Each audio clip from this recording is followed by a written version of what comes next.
তিনি হলেন আতায়ে রাসূল। হিন্দুস্তানকে তো আমার নবী পাক গরিবে নওয়াজকে দান করেছে। যতদিন হিন্দুস্তান থাকবে ততদিন গরিবে নওয়াজ থাকবে, যতদিন গরিবে নওয়াজ থাকবে ততদিন হিন্দুস্তান থাকবে। কেন গরিবে নওয়াজকে হিন্দুস্তান আমার রাসূলুল্লাহ দান করেছে, আতা করেছে, দিয়ে দিয়েছে। এ যুবকেরা, তরুণেরা, বাপেরা, গরিবে নওয়াজ যখন হিন্দুস্তানে আসলে অনেক বড় কথা সংক্ষেপে দুই একটা বলি। একটা জায়গায় যেখানে গরিবে নওয়াজ বসলেন, ওই আনা সাগরের পাশে গরিবে নওয়াজ বসলেন। ওই জায়গায় বসার পরে আজানটা দিলেন, আজানের পর নামাজ হয়ে গেল। এলাকার মানুষের অবাক হয়ে শুনতে লেগেছে, ইনারা আবার কারা? কেননা ভারতীয় জমিনে এই আজান কখনো মানুষ শোনেনি। ওই এলাকার মানুষেরা তখন দেখেনি। এ যুবকেরা, তরুণীরা, বাপেরা, সন্ধ্যা যখন আগিয়ে আসতে লেগেছে, রাজা সৈন্য সামন্তরা, রাজার লোকেরা এমন করে উট ঘোড়াকে নিয়ে এসে যে জায়গায় গরিবে নওয়াজ বসেছিল ওই জায়গাতে উট ঘোড়া বাঁধার জায়গা। গরিবে নওয়াজকে এসে বলতে লাগলো, এই জায়গাতে রাজার উট ঘোড়া বাঁধার জায়গা, আপনারা অন্য কোনো জায়গায় যান, এই জায়গাতে রাজার উট বসবে, এই জায়গা থেকে আপনারা সরে যান। এ যুবকেরা, তরুণেরা, আমার গরিবে নওয়াজ বলল, বাবা অনেক জায়গা রয়েছে যেখানে খুশি বাঁধো না বাবা, এই জায়গাটাই কেন বাঁধতে হবে? কিন্তু তারা এক গুয়ারি করতে লাগলো, না এই জায়গাতেই বসবে, তোমরা অন্য কোনো জায়গায় চলে যাও। আমার গরিবে নওয়াজ ডাক দিলে, বাবা বাহাউদ্দিন চলো বাবা, বাবা কুতুবউদ্দিন চলো বাবা, এখানে রাজার ঘোড়া যখন বসবে ওই ঘোড়াটা আগমন করে রাজার উট যখন বসবে ওই উটই তখন বসে যাক। এ যুবকেরা, তরুণেরা, উট তো বসে গেল। পরের দিন আবার চড়াই নিয়ে যাবার জন্যে, এমন করে খাস বিভিন্ন জায়গায় চড়াবার জন্য নিয়ে যাবার জন্য যারা উটের দায়িত্ব ছিল তারা যখন উঠাতে লেগেছে, ওই উটকে আর উঠাতে পারছে না, হাজারো আঘাত করছে, উঠাতে পারছে না। রাজা পৃথ্বীরাজের কাছে খবর চলে গেল। পৃথ্বীরাজের কাছে সব ব্যাপারটা যখন খুলে বলল, পৃথ্বীরাজ বুঝতে পেরে গেল। ওই সময় পৃথ্বীরাজ খাত লিখে দিল, আমার গরিবে নওয়াজের কাছে পাঠিয়ে দিল যে অবালা পশুগুলো খেতে পাবে না। গরিবে নওয়াজ বলেছিলেন, ইসলাম কখনো কাউকে কষ্ট দেয় না, যিনার হুকুমে বসে রয়েছে ওই উটেদের কাছে গিয়ে বলো তিনার হুকুমে উঠে যা, উঠতে লাগবে। বলার সাথে সাথে ওই উট কোনো উঠতে শুরু করে দেয়।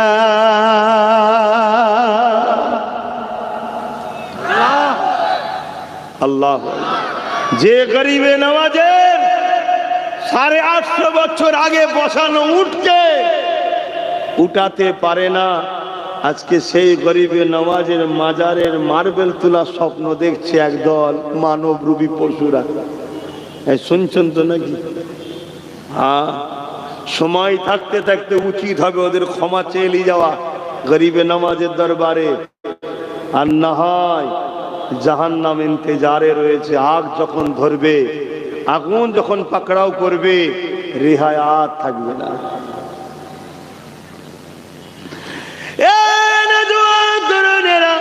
অনেক বড় কথা, গরিবে নওয়াজের উপরে পৃথ্বীরাজ চৌহানের রাগ বেড়ে গেল। কি করে গরিবে নওয়াজকে তাড়াতে লাগবে?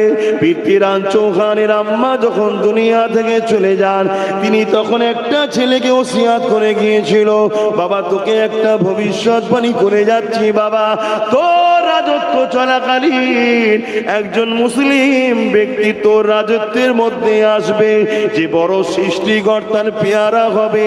বাবারে তার পিছনে লাগতে যাবি না, সে নাই সত্যের কথা বলতে আসবে, সে তোর রাজত্ব দখল করতে আসবে না, তাই তার পিছনে তুই লাগবি না। এ যুবকেরা, তরুণেরা, খাজা গরিবে নওয়াজের খবরটা পেয়ে পৃথ্বীরাজ রাজা তখন মায়ের ওই লিখাটাকে খুললো। মায়ের লিখাটা খুলে যখন দেখতে লাগলো, মা বলতে লেগেছে, বাবা তোর রাজত্ব চলাকালে একজন মুসলমান আসবে বাবা, যে তোর রাজত্ব নিতে আসবে না, সে মানুষকে ইনসাফ দিতে আসবে, মানুষের অধিকার ফিরিয়ে দিতে আসবে, গরিবদের মুক্ত করতে আসবে, কৃতদাস প্রথা বন্ধ করতে আসবে, উঁচু নিচুর ভেদাভেদ বন্ধ করতে আসবে। তার পিছনে লাগবি না বাবা। অহংকার রাজা রাজত্বের গরমে পড়ে যখন এই লিখাটা দেখলো, ওই লিখাটা মায়ের লিখা না মেনে নিয়ে সে মনে মনে বলতে লাগলো, আমার মা যখন এই লিখাটা লিখেছিল বা ওসিয়াত করেছিল, তখন আমার মায়ের বয়স ছিল 90 বছর। মাথা ঠিক ছিল না মায়ের, বয়স হয়েছে মায়ের, ঠিক ছিল না। যদি মেনে নিত ধ্বংস হতো। ক্ষমতার অন্ধকার, ক্ষমতার যুগ। তরুণেরা, আল্লাহর ওলি সুলতানে গিনাতায়ে রাসূল গরিবে নওয়াজ খাজা মুঈনুদ্দিন আজমিরি সঞ্জালি হুজুর এমন করে আনাসাগরের পাশে উযু করে নামাজ পড়তেন। হুজুরের কথা একটু বলছি, অসুবিধা হচ্ছে নাকি? আপনারা খবর পেয়েছেন তো হুজুরের মাজার নিয়ে বেয়াদবি করতে চাইছে, খবর পেয়েছেন তো নাকি? এটা কাদের দোষ বলবেন তো? আমাদের দোষ, অবশ্যই আমাদের দোষ। আমাদের গাফলতির জন্যই সব হচ্ছে, অন্য কিচ্ছু না।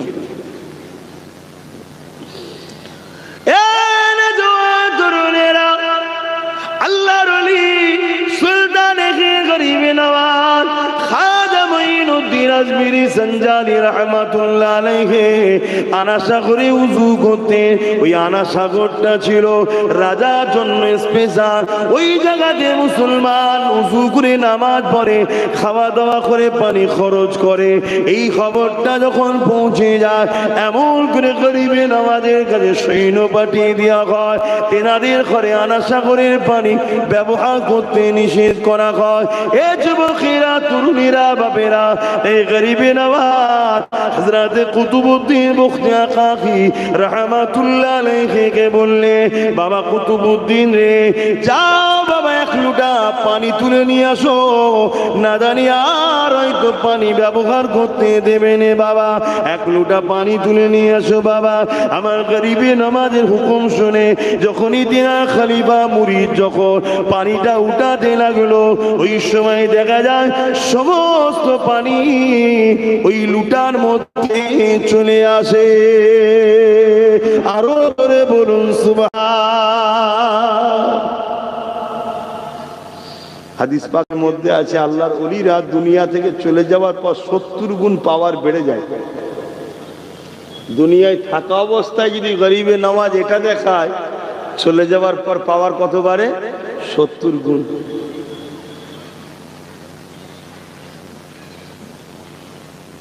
রাজার কাছে খবর চলে গেছে, পানি নাই। তখন কি এত উন্নত ছিল নাকি? গলায় গামছা দিয়ে, না ঘিসড়ি দিয়ে ক্ষমা চাইছে গরিবে নওয়াজের কাছে গিয়ে, যে বাবা আমার ভুল হয়ে গেছে। হুজুর হুকুম করলেন মুরিদকে, যাও বাবা পানিটা ঢেলে দাও। আবার আনাসাগর কানাই কানাই হয়ে গেল। জোরে বলুন সুবহানাল্লাহ, আরো জোরে বলেন সুবহানাল্লাহ। তাহলে আমরা হাত গুটিয়ে বসে থাকি? আমার গরিবে নওয়াজ তো বিশাল বড়, কিন্তু ভালোবাসার ইজহারের দরকার আছে না? না, কথা বলে। এগুলো তো আমাদের জন্য অফার, গুনাহ মাফ করার অফার। আমরা দেখেছি আমেরিকা একটা ফিল্ম বার করেছিল, ইনোসেন্স অফ মুসলিম। ওই ফিল্মটা যে হলে প্রথম উদ্বোধন করেছিল এবং যারা করেছিল সবাইকে আল্লাহ শেষ করেছে। কিন্তু কখন শেষ করেছে? যখন দুনিয়ায় প্রচার হয়ে গেছে, সব জায়গায় আন্দোলন, মিছিল, প্রতিবাদ হয়েছে, তারপরে। আমার প্রশ্ন এটাই, আরে আমার আল্লাহ তো সেই সিনেমা হলকেও ধ্বংস করলো। যারা ফিল্ম করেছিল জালিয়াতির নামে, তাদের ফাঁসি হলো, সব হলো। তো এটা তো প্রথমে করে দিতে পারতেন আল্লাহ। আরে প্রথম যদি করে দিত, কঠিন নবীর গোলামরা চলতে গিয়ে পাপ করেছিল, অন্যায় করেছিল, কিন্তু রাসূলুল্লাহর এই অপমানকে সহ্য না করতে পেরে রাজপথে নেমে মিছিল করেছিল। এর বিনিময়ে আল্লাহ তাদের গুনাহকে মাফ করেছে। জোরে বলুন সুবহানাল্লাহ। এই অফারটা, এই সুযোগটা পেত। কথা কিছু বুঝছেন না, বোঝেন না? অতএব আমার মসজিদে, আমার মাদ্রাসায়, আমার কোরআনে, আমার রাসূলে, আমার গরিবে নওয়াজের উপরে যারা চক্রান্ত করছে, এ জালিমদের তো আল্লাহ মিটাবেই, ইনশাআল্লাহ 100% মিটাবে। কিন্তু আমাদের জন্য অফার চলছে।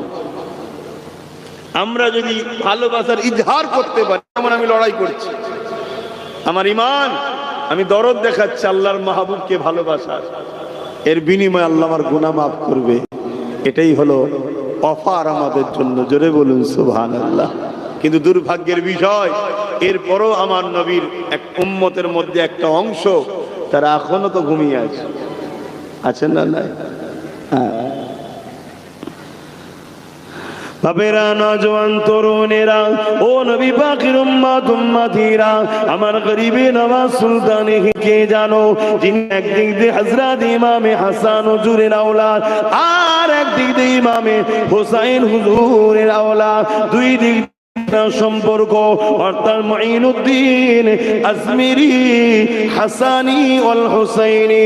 এ যুবকেরা, তরুণেরা, আমার গরিবেরা যখন হিন্দুস্তানে আসে, হুজুর আমার একদিন রাস্তা দিয়ে যেতেছে, এমন সময় দেখা যায় একদল মানুষ আগুনের উপাসনা করতে লেগেছে।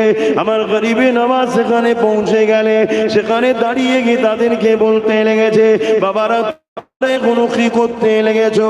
তারা বলতে লেগেছে, আমাদের আগুন খোদার উপাসনা করতে লেগেছে। কতদিন করতে লেগেছো? তারা বলতে লেগেছে 40 বছর ধরে করতে লেগেছে। এ নওজওয়ানেরা, গরিবে নওয়াজ বললেন, তাহলে 40 বছর ধরে যখন তোমাদের বিশ্বাস আগুন খোদার পূজা করতে লেগেছো, তাহলে নিশ্চয়ই হাত দিলে পোড়াবে না। তোমরা কেউ একজন হাত দিয়ে দেখাও। তারা বলতে লেগেছে, আগুন তো পুড়িয়ে দেবে। আমার গরিবে নওয়াজ বলেছিল, আগুনের পুরাবার ক্ষমতা নাই। আগুনের পুরাবার ক্ষমতা আছে? ইব্রাহিম নবীকে পুরালো না কেন? আগুনের পুরাবার ক্ষমতা নেই। সব ক্ষমতার মালিক কে? জোরে বলুন না, আল্লাহ।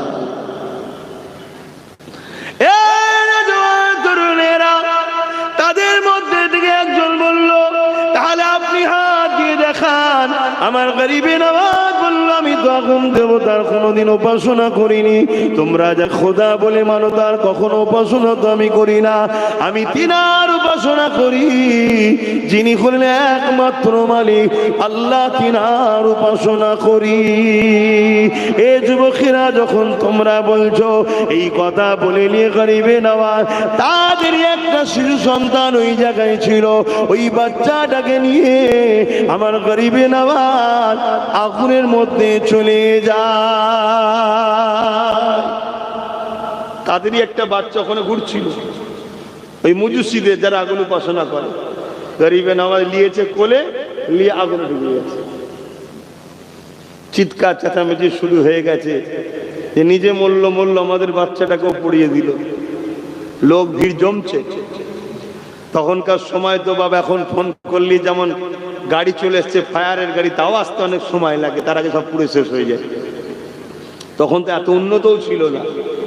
দীর্ঘক্ষণ গরিবে নওয়াজ ভেতরে আছে, চারিদিকে মানুষের জড়ো হয়ে গেছে।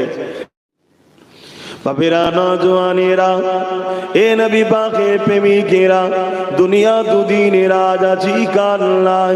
মনে রাখবে, আল্লাহ পাক সবার কাছ থেকে হিসাবটা নেবে। ওরে আমার বান্দা বান্দি রে, আমার দিনের জন্য কি করলি বল। আমি আল্লাহ তোদেরকে দুটো হাত দিয়েছিলাম, এই হাত দিয়ে তোরা নানা রকম নিজের উপকারে কাজ নিয়েছিস। আমার দিনের জন্য কি করেছে বল? ওরে আমার বান্দা বান্দি রে, আমি আল্লাহ তোদেরকে দুটো পা দিয়েছিলাম, এই পা দিয়ে তোরা নিজের ফায়দার জন্য অনেক কাজ নিয়েছিস। আমার দিনের জন্য এই পা দিয়ে তোরা কি করেছিস বল?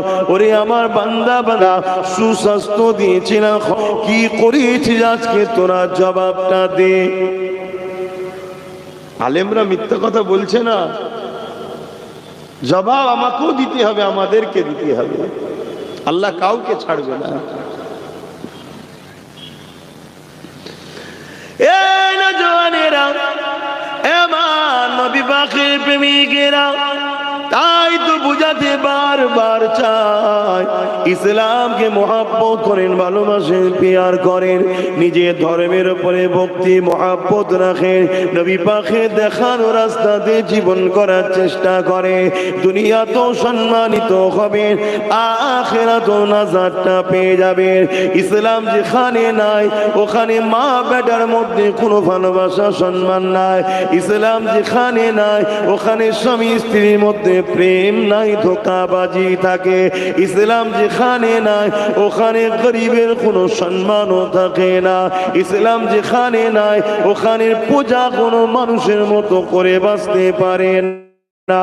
ইসলাম আমি একমাত্র সমাধান, তোমাকে আমাকে দুনিয়া আখিরাতে নাজাত দিতে পারে।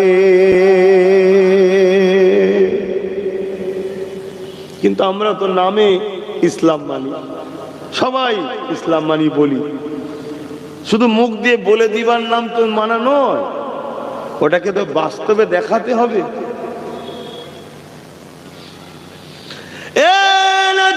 তরুণেরা, আল্লাহ কোরআনের মধ্যে জানিয়ে দিলেন, উদখুলু ফিস-সিলমি কাফা, তোমরা পরিপূর্ণভাবে ইসলামের মধ্যে আসো। যেভাবে সাহাবা হুজুররা এসেছিলেন, সাহাবা হুজুররা আমার নবী পাকের হাতে হাত দিয়ে যেভাবে ইসলামের মধ্যে এসেছিলেন, এ যুবকেরা, তরুণেরা, বাপেরা, আজ আমাদেরকে নামাজে পাওয়া যায় না, অথচ নামাজ না পড়লে আজ আলেম ওলামারা তোমাদেরকে বারবার বোঝায়, অথচ আমার নবী সাহাবারা নামাজের জন্য বড় দিবানা হয়ে থাকতো, অথচ নামাজ পড়তে গেলে তাদেরকে হাজারো বাধা দেয়া হতো। আজ তোমাকে বারবার ডাকা হচ্ছে, তুমি বুঝতে পারছো না, কাল তুমি মসজিদে যাওয়ার স্বপ্ন দেখবে, মসজিদই খুঁজে পাবে না। বুঝছো তো নাকি? এটা কাদের গাফলতির জন্য হবে? আমাদের। যেমন আজকে মাহফিলে গাফলতি, মসজিদ গুলো গাফলতি হচ্ছে না, হয় না? কথা বলো, মসজিদ গুলো বিরান হচ্ছে না, হয় না? ওই গুটি কত মুরব্বী ছাড়া মসজিদে দেখা যায়? দেখা যায় না। আল্লাহ কেড়ে নেবে মসজিদ আমাদের থেকে, জালিম সরকারকে দিয়ে, জালিমদের দিয়ে কেড়ে নেবে। আমার আল্লাহ কোনো মসজিদের মুখাপেক্ষী নয়, শুনছো তো নাকি? হ্যাঁ, আল্লাহ তার ঠিক প্রতিশোধ যে জালিমরা করবে তার থেকে নেবে। কিন্তু তোমাকে আমাকে কতটা বেউজ্জতি করবে দেখো, যে তোমার চোখের সামনে তোমার ঘরে খোদার ঘরকে ধ্বংস করে দেবে, তুমি কিছু করতে পারছো না। এর থেকে বড় লজ্জা ও বেশরম কি আর হতে পারে? আমার কথা বুঝছেন? এই কথাটা বুঝতে গেলে ঈমান থাকা দরকার, ঈমান না থাকলে কথা বুঝতে পারবেন না। আবার বাপেরা, নওজোয়ান তরুণেরা, এ নবী পাকের প্রেমিকেরা, এ নওজোয়ানেরা, আজ থেকে 3-4 বছর আগে যা বলেছিলাম আজকে অক্ষরে অক্ষরে মিলে যেতে লেগেছে। আজ থেকে 3-4 বছর আগে বলেছিলাম এমন একটা দিন আসবে আপনি মসজিদে ঢুকতে যাবেন, আপনাকে AK-47 দিয়ে বাধা দেওয়া হবে। 3-4 বছর আগে বলেছিলাম একজন কেউ দাঁড়িয়ে গিয়ে কেস করে দেবে, কোর্ট ফাইনাল দেবে, যতক্ষণ না সমাধান হচ্ছে মসজিদে কেউ যাবে না, তালা মারা থাক। হচ্ছে না, হয় না? এর জন্য যারা এই কাজ করছে তারা দোষী না তার আগে আমরা দোষী? কেন সবাই মহল দেখে নিয়েছে যেখানে 2-5 জন আছে, মসজিদে যায় 2-5 জন। এদের যুব সমাজ মসজিদের উপর দরদ নাই, এদের যুব সমাজের দরদ গানে, যাত্রায়, ফাংশনে, সিনেমায়, থিয়েটারে, বেঈমান নেতাদের কাছে। অতএব গান বাড়াও, সিনেমা বাড়াও, যাত্রা বাড়াও, ফাংশন বাড়াও, মুসলিম মহল্লায় মহল্লায় ফাংশন দাও। তোমার গ্রাম থেকে 10টা ছেলেকে কিনে লিয়া হবে যে তোদের এলাকায় ফাংশন দিবি, যত খরচ সব আমার, এক্সট্রা তোদের 10 জনকে 2 লাখ কোটি টাকা দেবো। কেন যাক 50 লাখ খরচ, 50 লাখ খরচ হোক, কিন্তু এই 50 লাখ খরচ করার পরে কি হবে? ঐতিহাসিক আদিনার মতো মসজিদ হাতছাড়া হবে। কথা মাথায় ঢুকছে না? ঢোকে না? আমি গত 3 বছর আগে গিয়েছিলাম আর গত 2 বছর গিয়েছিলাম, অনেক পার্থক্য দেখেছি। অনেক জায়গায় দেখেছি বিভিন্ন ছবি আঁকা হয়ে গেছে। গত 4-5 বছর আগে গিয়েছিলাম, ছবি ছিল না, এখন দেখছি কি ছবি আঁকা। কেন? পাহারাদারও ওদের, সব ওদের, গোপনে আঁকা হচ্ছে। কালকে এসে বলবে এই তো আমাদের। এর জন্য দোষ কারা? বলেন বলেন, কাদের দোষ? আমি একটা জিনিস বুঝাতে চাইছি, এদের জন্য দোষী কারা? আমরা। আমাদের গাফলতির জন্যই তো হচ্ছে। আমাদের যুব সমাজ যদি আবাদ রাখতো, আমাদের যুব সমাজে যদি যাতায়াত থাকতো, তাহলে কেউ কথা বলতে পারতো না? আজকে অপমান হতো। তাহলে আমাদের জন্য যদি খোদার ঘর অপমান হয়, তাহলে খোদা কি আমাদের শান্তিতে রাখবে? কথা বলছে না তো। তাই আমরা চোখের সামনে দেখছি একটা 80 বছরের মুরব্বী বাপের দাড়ি ধরে কাঁচি দিয়ে কাটছে আর গালে চড় মারছে, বলছে এই স্লোগানটাতে। দেখছেন না? দেখেন না? হ্যাঁ, আপনি ভাববেন ওটা তো আমার বাপ নয়, ওটা তোমার বাপ না হতে পারে, মুসলমান তো। অতএব তোমার যদি ঈমান থাকতো, তুমি মাটি ফেটে দাও, আমি ঢুকে যাই, এটা মনে করতে যে হাই রে এই জিনিস দেখতে হচ্ছে। এর চেয়ে বড় অসভ্যতা লজ্জার কি আছে যে আমার বাপ সমতুল্য মুরব্বীর গালে চর খেতে হচ্ছে আর দাড়িটাকে কেটে দিচ্ছে, আমরা কিছু করতে পারছি না। এটা হচ্ছে অপমানিত করে আমাদেরকে বেউজ্জতি করা হচ্ছে। আমার অজ বুঝছেন না? বোঝেন না? ভাবছো আমার বাপ তো নয়, কালকে তোমার বাপের সঙ্গে হবে না এমন ভাবছো কেন? আজকে কারো বাপের সঙ্গে হয়েছে, সেটা তোমার বাপ লাগছে না, ঠিক আছে, কালকে তোমার বাপের সঙ্গে হবে না, কি মানে আছে? মুসলমান ঘরের ছেলে মেয়েরা, তরুণেরা, এ নবী পাকে প্রেমিকেরা, ভুল আমাকে বুঝবেন না। আল্লাহ নবী বড় কষ্ট করে দিন ইসলামটা দিয়ে গেছে। আমাদের উপরে দায়িত্বটা কিয়ামত পর্যন্ত রয়েছে। আমরা যদি সেই নবী দিনকে নিয়ে তামাশা বানাই, আল্লাহ অবশ্যই আমাদেরকে বেউজ্জতির মরণ দেবে এবং পরকালে আল্লাহ পাক আযাবে জাহান্নামটা দিয়ে দেবে। এ আমাদের দায়িত্ব রয়েছে। দুনিয়া জমিনে যাব সংসারকে দেখতে হবে, দুনিয়া জমিনে যেমন হালাল ইনকাম করতে হবে, দুনিয়াদারি করতে হবে, তার পাশাপাশি মনে রাখবে এই কাজগুলোকে ধর্ম অনুযায়ী করতে হবে এবং নিজে ধর্মের উপরে ভক্তি ভালোবাসা রাখতে হবে। এর মানে এটা নয় অন্য কারো ধর্মের উপরে তুমি আঘাত দেবে না। ইসলাম কাউকে আঘাত দিতে শেখাই না, আমরা দিইনি, কখনো দিয়েছি নাকি?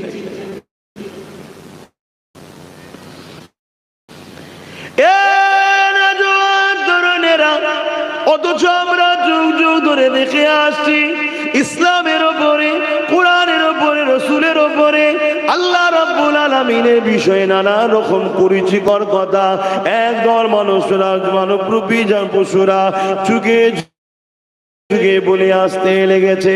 মনে রাখবে এতে আমার আল্লাহ পাকের কোনো অসুবিধে না, আমার রাসূলুল্লাহ কোনো অসুবিধে না। কোরআন এমন একটা কিতাব যেটা আছে মিটাবার কোনো ক্ষমতা নাই। এতে কোরআনেরও কোনো অসুবিধে না, এতে আমার ইসলামেরও কোনো অসুবিধে না। মনে রাখবেন তোমার আমার প্রেমের ইজহারটা তাহলে কি হলো? আল্লাহ নবী যখন দুনিয়া থেকে চলে গেলেন, এই সময় একটা ব্যক্তি বেরিয়েছিল মুসাইলামাতুল কাজ্জাব। সে আমার নবী পাকের খাতমে নবুয়াতের বিরোধী করে এমন করে সে দাবি করেছিল আমি শেষ নবী। সে নিজেকে নবী দাবি করেছিল। হযরত আবু বকর সিদ্দিক তখন খলিফাতুল মুসলিমিন ছিলেন। তিনি সাহাবা হুজুরদেরকে নিয়ে মিটিং এ বসে গেলেন। ওই মিটিং এ আলোচনা হতে লাগলো। হযরত আবু বকর সিদ্দিক জিজ্ঞাসা করতে লাগলো, হে আমার নবীর অনুচরেরা, সাহাবারা, বলো তো দেখি খাতমে নবুয়তের বিরোধী করে মুসাইলামাতুল কাজ্জাব নিজেকে নবী দাবি করেছে। বিদেশি শক্তির ইসলামের দুশমন যারা, তারা মুসাইলামাতুল কাজ্জাবকে সাপোর্ট করছে, তাকে অর্থ দিয়েছে, সৈন্য দিয়েছে, অস্ত্র দিয়েছে, তাকে ক্ষমতা সুযোগ দিয়েছে। তাই সে ক্ষমতার জোরে নিজেকে নবী দাবি করেছে। এর বিষয়ে আমাদের কি করা দরকার? মাইকের আওয়াজে বুঝতে পারছেন? ইসলামের উপরে ঝড় যুগে যুগে এসেছে, কিন্তু মনে রাখবেন আমার আল্লাহ তিনি ইসলামের, এটা তিনার পছন্দনীয় ধর্ম। তা আল্লাহ নবী সাহাবারা বললেন, ভাই আবু বকর সিদ্দিক, আপনি তো খলিফাতুল মুসলিমিন, আপনি যেটা করবেন সেটাই আমরা মেনে নেব। আপনি যেটা ফয়সালা দেবেন। হযরত আবু বকর সিদ্দিক বলেছিলেন, আমি জানি পৃথিবীর জালিমরা যদি আমার রাসূলুল্লাহর বিরুদ্ধে কোনো সমালোচনা করে, মিথ্যা নবী দাবি করে, এতে আমার নবীর খাতমে নবুয়াতের কিছু যায় আসে না। কেন আল্লাহ তো বলেছেন ওয়ালাকির রাসূলুল্লাহ ওয়া খাতামান নবী। কিন্তু করা দরকার। তাই আমি আবু বকর মন স্থির করেছি মুসাইলামাতুল কাজ্জাবকে বুঝাবো। যদি না ও বোঝে, খাতমে নবুয়াতের শান মর্যাদার উপরে কালিমা দেবার চক্রান্ত করার জন্য মুসাইলামাতুল কাজ্জাবের বিরুদ্ধে আমি আবু বকর সংগ্রাম করব, লড়াই করব। জোরে বলুন সুবহানাল্লাহ, আরো জোরে বলুন সুবহানাল্লাহ। আজকের দিনেও যদি কোন মানব রূপী পশু সে পৃথিবীর যে কোনো দেশেই কোনো অসুবিধা হবে? কথা বলেন। ঠিক তেমনই মুসলিম ঘরের ছেলে দাবি করে আমরা যদি নবীর থেকে দূরে সরে যাই, আমার নবীর কোনো অসুবিধা হবে? কিচ্ছু হবে না। আল্লাহ পাক যখন আমার নবী পাককে মেনে নিয়েছেন, নবী পাকের শান মর্যাদা যখন আল্লাহ পাক বাড়িয়ে দিয়েছে, এখানে দুনিয়া কি করতে চাইছে, দুনিয়া কি বলতে চাইছে, ওটা বড় বিষয় নয়।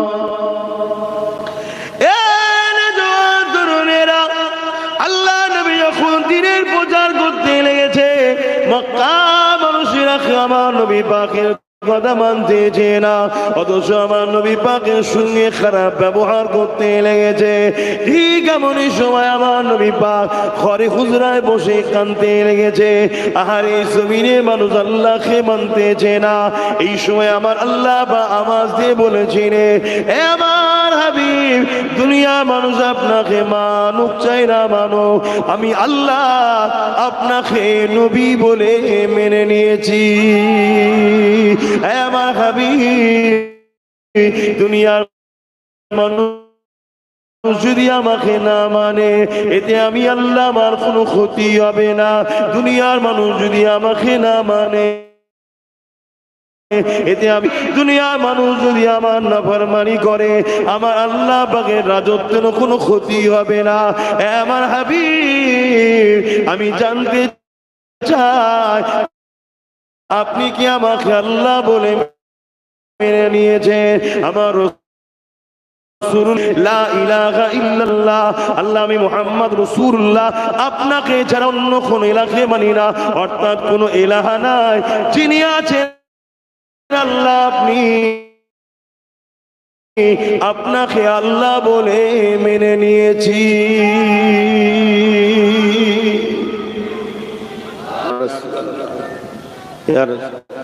আল্লাহকে নবী মেনে নিয়েছে, নবীকে আল্লাহ মেনে নিয়েছে, আমাদের আর প্রয়োজন আছে কারণ?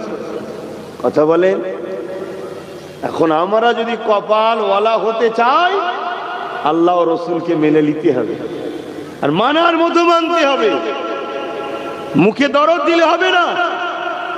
মুসাইলামাতুল কাজ্জাব খাতমে নবুয়াতের বিরুদ্ধে গিয়ে নবী দাবি করেছে, এতে আমার নবী আল্লাহ আল্লাহ। কিন্তু আবু বকর সিদ্দিক কি বললেন? আমরা যে ভালোবাসি বলি, ভালোবাসার ইজহার দেওয়া দরকার আছে না, প্রমাণ দেওয়ার দরকার আছে না?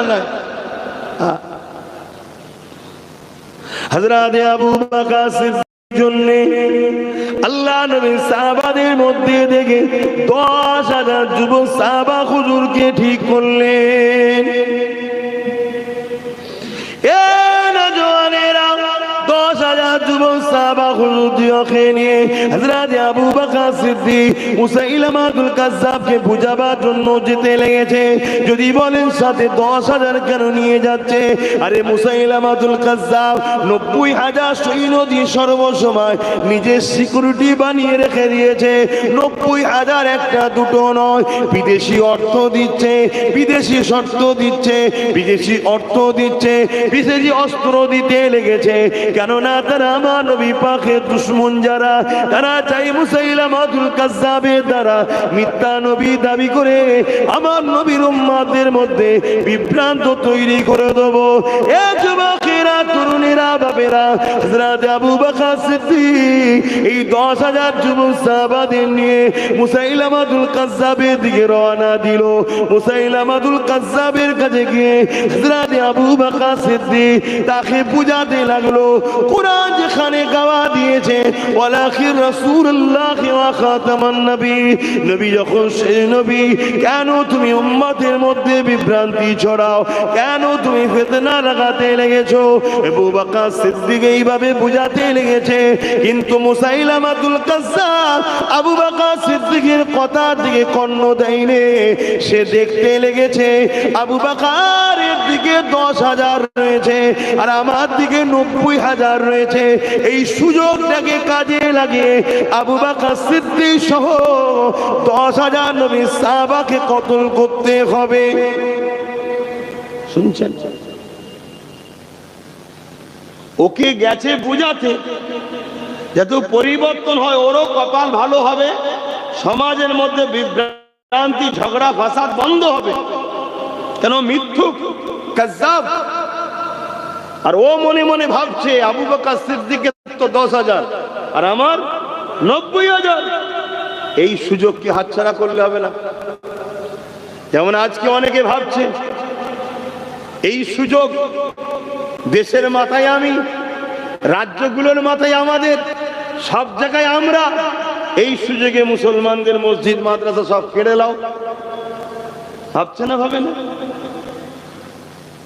হায় হায় হায়, চেষ্টা করলে আমাদের গাফলতির জন্য হাজারো লক্ষ কোটি মুসলিম মা বা ভাই বোন বাচ্চাদের খুনে হয়তো জমিন লাল হয়ে যাবে। আমরা অন্যায় করেছি, তার ঋণ শোধ করতে হবে। কিন্তু কেউ যদি মনে করে এই সুযোগে ইসলামকে মিটিয়ে দেব, মসজিদ মিটিয়ে দেব, কোরআন মিটিয়ে দেব, গরিবে নওয়াজের মাজারকে ভেঙে দেব, তাহলে তাদের বিষয় জানিয়ে দিই, মনে রেখে দিই আমার আল্লাহ তিনি যিনি পৃথিবীর রাজা নমরুদকে একটা খোঁড়া মশা যেই মিটিয়ে দিয়েছে। জোরে বলুন সুবহানাল্লাহ, আরো জোরে বলুন সুবহানাল্লাহ। যদি কারো এ নেশা জাগে, ক্ষমতার আসনে বসে এ নেশা যদি জাগে, এই সুযোগে সব জায়গায় আমাদের লোক যা খুশি বিল পাস করে নেব, যা খুশি কোর্ট থেকে আইন বার করে নেব, যা খুশি কোর্ট থেকে রায় বার করে নেব, সব আমাদের গরিবের নওয়াজের মাজারটাকেও তুলে দেব। শুনে রেখো জালিমেরা, ওটা অন্য কেউ নয়, ওটা শেরে খোদা আলীর বেটা। ওসার সঙ্গে পাল্লা দিতে গেলে দুনিয়ায় থাকার বেশি দিন হবে না, এটাও শুনে রেখে দিও। কথা মাথায় ঢুকছে না, ঢোকে না কেন? ইতিহাসের পাতা প্রমাণ দিচ্ছে যুগে যুগে এই জালিমরা সংখ্যা কম দেখে আর দুর্বল দেখে ঝামেলা করতে গেছে। ভাবছে আবু বকর সিদ্দিকের তো 10,000, আমার 90,000, এই সুযোগে কাজে লাগায়। যেমন বদরের জমিনে আবু জেহেলকে কিন্তু বুঝিয়েছিল, তুমি কেন মদিনার উপরে হামলা করতে এসেছো? মক্কা থেকে তোমরা আমাদের উপর জুলুম করলে আমরা তো হিজরত করে চলে এসেছি, তুমি মক্কায় আছো, মক্কা শাসন করছো, মক্কালে থাকো, কেন মদিনার মানুষের উপর জুলুম করতে আসছো? কিন্তু আবু জেহেল দেখছে মোহাম্মদের দিকে 313, আমার দিকে 1000-এর উপরে, ওর হাতে মোহাম্মদ রসুলের হাতে তরোয়ার নাই, সাহাবাগুলোর হাতে 313-র হাতে তরোয়ার নাই, আর আমাদের হাতে তীর বল্লম তরোয়ার রয়েছে। এই সুযোগে পুরো গুড়া সমেত মিটিয়ে দেবো। এই যে নেশা, ক্ষমতার নেশা, মনে রেখে দিও আমার কওমের যুবক, আমার আল্লাহ আগাছা দ্বারা কিছু করে না, সলিটের দ্বারাই করে, সলিটের দ্বারাই করে। আমি আবার বলছি, যত লড়াই হোক না কেন, বিজয় ইসলামেরই হয়েছে, হচ্ছে, হবে। জোরে বলুন সুবহানাল্লাহ। কিন্তু হ্যাঁ, আমি এটাও স্বীকার করছি, আমাদের গাফলতির জন্য আমাদের যুব সমাজের লাখো কোটি যুবককে মৃত্যুবরণ করতে হবে, লাখো কোটি মা বোনের ইজ্জত চলে যাবে, লাখো কোটি বাচ্চাদের খুনেতে জমিন লাল হয়ে যাবে। এর জন্য আমরা দোষী। আমাদের না ধর্মের উপরে টান, না আল্লাহর মহব্বত, না নবীর প্রেম, না দ্বীন ইসলামের আখলাক আমাদের আছে। এজন্য আল্লাহ আমরা ক্ষতি হবে, কিন্তু ইসলামের উপরে আল্লাহ সাহায্য আছে। ঠিক গুটি কতক সলিড যখন হয়ে যাবে, ওই সলিডের দ্বারাই আল্লাহ আবার ইসলামকে আগিয়ে নিয়ে যাবে। জোরে বলুন সুবহানাল্লাহ। সমীক্ষা বলছে 1945-এ ইউরোপ দুনিয়া, 1945-এ ইউরোপ দুনিয়া ইসলামের হাতে চলে আসবে। জোরে বলুন সুবহানাল্লাহ। কি বুঝছেন? আমার ঘরের ছেলে ইসলাম থেকে বেরিয়ে যাচ্ছে, আর যাদের ঘরে ইসলামের জন্ম নয় তাদের ঘরের ছেলে ইসলামে আসছে। আমার আল্লাহ তার কোরআন, তার হাবিব, তার দ্বীনকে কার উপরে রাখবে তিনি ভালো জানে। তোমায় দিয়েছে, তুমি গুরুত্ব দিওনি, কেড়ে নিয়ে অন্য ঘরের ছেলেকে কলমা পড়িয়ে তার হাতে তুলে দেবে। শুনছো আমার যুবকরা? যদি নিয়ামত রাখতে পারো তো রাখো, তোমার হাতে থাকবে। যদি না রাখো, ওই ইউরোপ দুনিয়ায় তৈরি হচ্ছে লাখো কোটি যুবক যুবতীরা সব ইসলাম কবুল করছে। দেখো না আমার ভারতবর্ষে এই মাসের 6 তারিখে বাবরি মসজিদে যে প্রথম আঘাত দিয়েছিল, তাকেই আল্লাহ কলেমা পড়িয়েছে, তার দ্বারা 100-র উপরে মসজিদ আল্লাহ করিয়ে দিয়েছে। কথা বুঝছেন? অতএব আল্লাহ যে নিয়ামত দিয়েছে, এই নিয়ামতকে ধরো। এত গাফলতি ভালো নয়, এত গাফলতি, এত উদাসীন ভালো নয়। বলে যাওয়ার ডিউটি আছে বলছি, না বললে আল্লাহ তো আমাকেও ধরবে। তুই বললি না কেন? তাই বলে যাচ্ছি। আজকে কিছু মানুষ ক্ষমতা জোরে গরিবে নামাজের মাজারকে নিয়ে ষড়যন্ত্র শুরু করেছে। খবর আছে না? কি হয়েছে সবাই জিজ্ঞেস করছে, সবাইকে বিবরণ ওই অগ্নি উপাসকরা বুঝাচ্ছে, শোনাচ্ছে। আর ঠিক এমনই সময় আহা সুলতানে হিন্দ বাচ্চাটাকে সাথে করে নিয়ে কাপড় ঝাড়তে ঝাড়তে আগুন থেকে বাহির হচ্ছে। জোরে বলুন সুবহানাল্লাহ। আরো জোরে বলবেন না সুবহানাল্লাহ? নারে দিবা। আহা, একটা বিষয় খেয়াল করে দেখেছেন? একটা বিষয়, একটা মুশরিকের বাচ্চা গরিবে নওয়াজের কোলে, গরিবে নওয়াজ নাই আল্লাহর ওলি, নবীর খানদানের সন্তান, তিনি নাই পুরল না, কিন্তু মুশরিকের বাচ্চা সে পড়ে না কেন?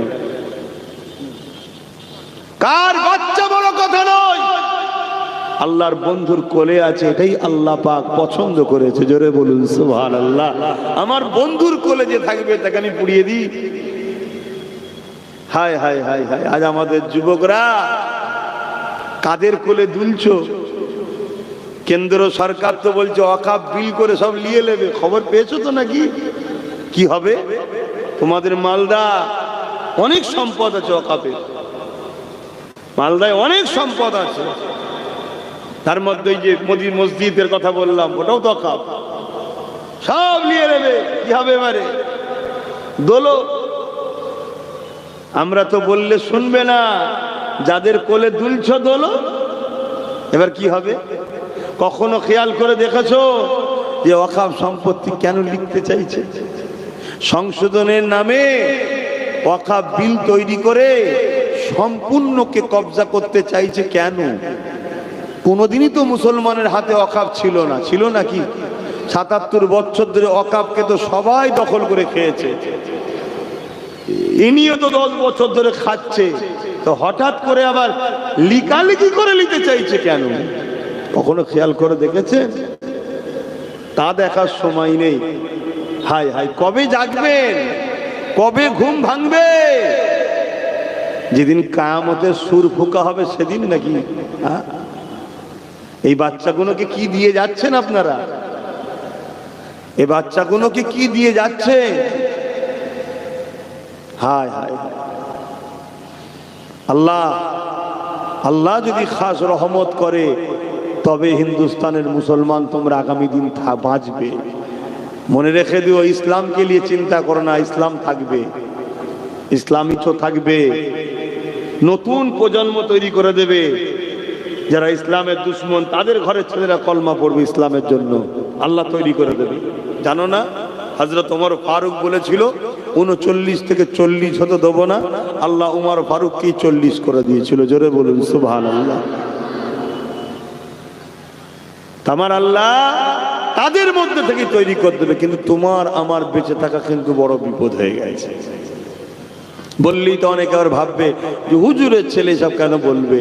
তা লাও, আমি তো 1.5 বছর আগে বলে গেছি, এমন একটা দিন আসছে তোদের অস্তিত্ব বাঁচাতে পারবি না। ওয়াকফ হলো তোমাদের অস্তিত্ব, ওয়াকফ তোমাদের পেহচান। ভারতবর্ষে যে হাজার হাজার বছর মুসলমান আছে, এই পেহচান হলো ওয়াকফ। মনে রেখে দেবে, তোমার ওই আধার কার্ড, ভোটার কার্ড, এসব পেহচান কতদিনের? কিন্তু কেরলে একটা মসজিদ আছে 1400 বছর বয়স, ওটা তোমার প্রমাণ করছে 1400 বছর থেকে ভারতবর্ষে মুসলমান আছে। গুজরাটে একটা মসজিদ আছে 1300 বছর বয়স, প্রমাণ দিচ্ছে 1300 বছর ধরে ভারতে মুসলমান আছে। এই ভারতবর্ষের হাজার হাজার বছরের কবরস্থান, হাজার হাজার বছরের মসজিদ, হাজার হাজার বছরের মাদ্রাসা প্রমাণ দিচ্ছে হাজার হাজার বছর ধরে মুসলমান আছে। ওগুলোকে সব কবজা করে নীরবে, সাইলেন্ট ভাবে সব ধ্বংস করে দিয়ে বড় বড় কর্পোরেশনদের হাতে তুলে দেওয়া হবে, আর প্রমাণ দিতে পারবে না হাজার বছর তোমরা এদেশে আছো। তোমাদের মালদার মুসলমানদের পরিচয় কি? তোমাদের মালদায় মুসলমান কতদিন ধরে আছে? কিছু কম বেশি 350, 400, 500 বছরের মসজিদ প্রমাণ দিচ্ছে মালদায় মুসলমান 350, 400 বছর ধরে আছে। কিন্তু কালকে ওটাকে কবজা করা হবে, এখনো কবজায় আছে, কিন্তু লিখে লাইনে কালকে লিখিত হবে, লিয়া হবে। লিখে লিবার পর তোমার আর থাকবে না ওয়াকফ, আর বলতে পারবে না। ওয়াকফ থাকবে না তো বলবে কি করে? ওটাকে নিয়ে তখন প্রমোটিং হয়ে যাবে, কোটি কোটি টাকায় বড় বড় কোম্পানিকে বিক্রি করে দেওয়া হবে। দিয়ে এবার তোমায় বলা হবে তুমি যে ভারতীয়, প্রমাণ দাও। আমার কথা অনেকের হাসি লাগতে পারে যে হুজুর মনে হচ্ছে ভুলভাল বকছে। হ্যাঁ বা ভুলই বকছি, অপেক্ষা করো না 2 বছর। আমি তো 3 বছর বলেছিলাম, এই ডিসেম্বর চলে গেলে 1 বছর হবে, আর 2 বছর 1 মাস অপেক্ষা করো। যদি বেঁচে থাকি আল্লাহ দেখাই দেখবো, তোমরা বেঁচে থাকো দেখবে। আমি বলেছিলাম চোখ দিয়ে পানি নয়, চোখ দিয়ে রক্ত বেরোবে। দেখা যাক না, দেখা যাক হয় কি হয় না।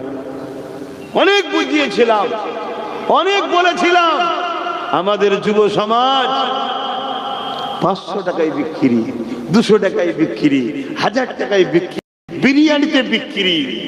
কথা বুঝে আসছে না? যদি বলা হতো চ 150 কোটি টাকার রোজ দেওয়া হবে, বাপ রে বাপ, তখন দেখতে ধুলো আর ধুলো। ভুল বলছি নাকি? তা লাও না, তোমাকে 150 এমনি দিয়েছে নাকি? এই রিসেন্ট কোন জায়গার নাম বলবো না, যে কোনো একটা লোক তার রেসিডেন্সিয়াল সার্টিফিকেট পঞ্চায়েতের কাছে চাইতে গেছে, প্রমাণ আমার কাছে রয়েছে, সার্টিফিকেট চাইতে গেছে, বলেছে 1000 টাকা লাগবে। আরে আমি সার্টিফিকেট চাইবো, 1000 টাকা কি খবর? প্রশাসনের কাছে খবর চলে গেছে, প্রশাসন এসেছে, ডাইরেক্ট প্রধান বলছে হ্যাঁ আমি বলি 1000 টাকা লাগবে। কেন কেন? ও তো তোমারই দল করে। বলছে না আমার দল করে না। না আমি সাপোর্ট করেছি। না করে না, 500 টাকা দিয়েছিলাম তাই দিয়েছিল। শুনছেন না শোনেন? 500 টাকা দিয়েছিলাম তাই আমাকে সাপোর্ট করেছে। অতএব 500 টাকা দিয়েছে আমায় সাপোর্ট করেছে, আজকে ওর আমার থেকে কিছু প্রয়োজন 1000 টাকা দিতে হবে। লাও না। খুব আব্বাস সিদ্দিকী নিয়ে কত সমালোচনা, কত কি কথা। আমার ঘরের লোকেরা, বাইরের লোকেরা সবাই মিলে আমার পিছনে লেগেছিল। আল্লাহ আমাকে এখন দিন দিয়েছে একটু দেখা, তারপরেও কিন্তু আমি লড়ছি এখনো। সোশ্যাল মিডিয়ায় দেখো কি দেখি না, শুধু লড়ছি এই গুণের জন্য, এই বাচ্চা গুণের জন্য। কেন? আমাদের পাওনা মিটানো দরকার আছে, আমাদের একবার সাইজ হওয়া দরকার আছে। যদি সহজে এই মেঘলা কেটে যায় না, কাল থেকে আর কাপড় তুলবে না, বলবো মেঘলা আবার চলে যাবে। একবার ভিজা দরকার আছে, তবে যে শুধরায়।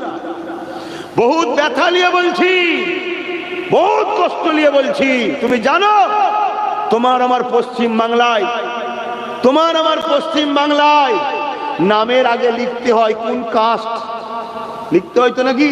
তুমি আমি কোন কাস্টের বলুন, কোন ধর্মের বলুন? একটা ছেলে বলছে মুসলিম, কোন ধর্মের? ইসলাম।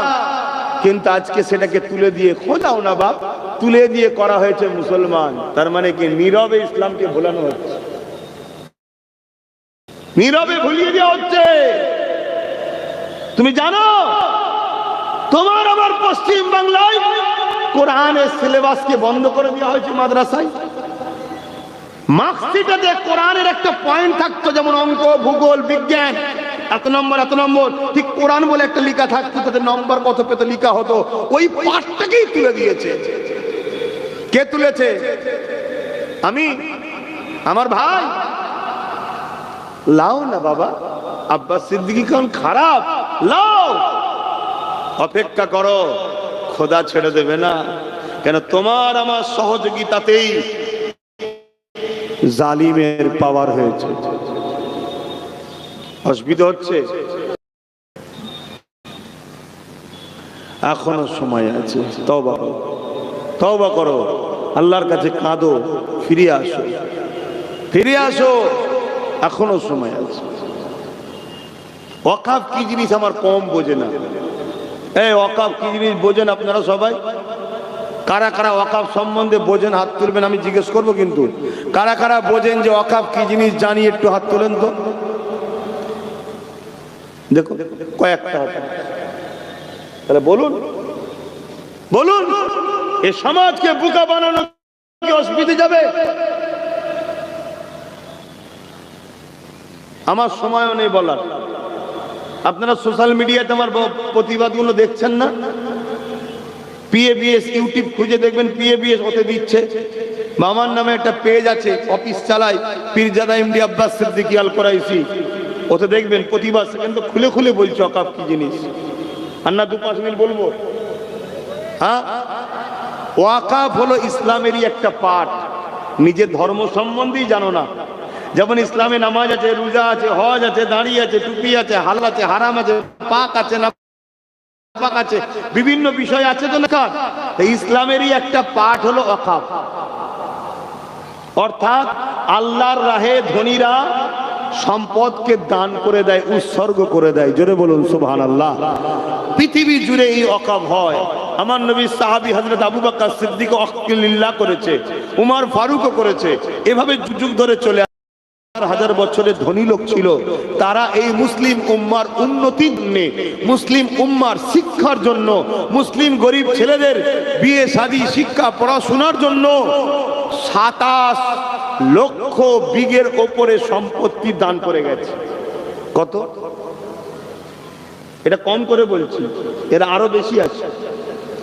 এই সম্পত্তি দান করেছে কার? আল্লাহর রাহে। উদ্দেশ্য কি? এই সম্পত্তি থেকে যা ইনকাম হবে মুসলিম গরিবদের ছেলেপুলেদের শিক্ষার পিছনে খরচ হবে, শিক্ষা প্রতিষ্ঠান তৈরি করা হবে, হোস্টেল তৈরি করা হবে, এতিম বিধবা অসহায়দের পিছনে খরচ করা হবে। এই উদ্দেশ্যে আল্লাহর রাহে দান করেছে। এটা সম্পূর্ণ হলো ইসলামের একটা সম্পদ। কথা বুঝে আসছে না? না, এই সম্পদ দীর্ঘ ৭৭ বছর দেশ স্বাধীনতার পর থেকে, তার আগের বিষয় তো আমি জানি না, তার আগের বিষয়ে কিছু জানা যাচ্ছে? কারণ স্বাধীনতার পর থেকে দীর্ঘ ৭৭ বছর ধরে কম বেশি যে যখন যেখানে ক্ষমতা এসেছে সবাই মিলেই লুটে পুটে খেয়েছে। শুনছেন তো নাকি?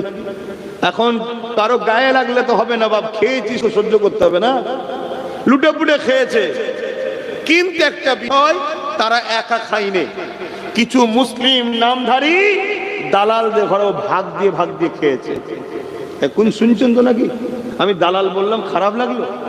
আরে আমার গরিব মা বোন বাপ ভাইয়ের স্বপ্নকে ভেঙেছে। আজকে যদি এই অর্থ যদি প্রকৃত গরিব ছেলেদের পিছনে ব্যয় করা হতো, তাহলে এই ভারতবর্ষে একটা এপিজে আবুল কালাম কেন, হাজার হাজার এপিজে আবুল কালাম হতো। আমাদের গরিব ঘরের ছেলেগুলো আইপিএস অফিসার হতো, জজ হতো, ডিএম হতো, বিডিও হতো। এই দেশ ও বাংলা অনেক তারাক্কি করে যেত। তারা আমাদের বাচ্চাদের ভবিষ্যৎকে চুরি করে খেয়েছে, ইসলামের সম্পদের টাকাকে ঝেড়ে খেয়েছে।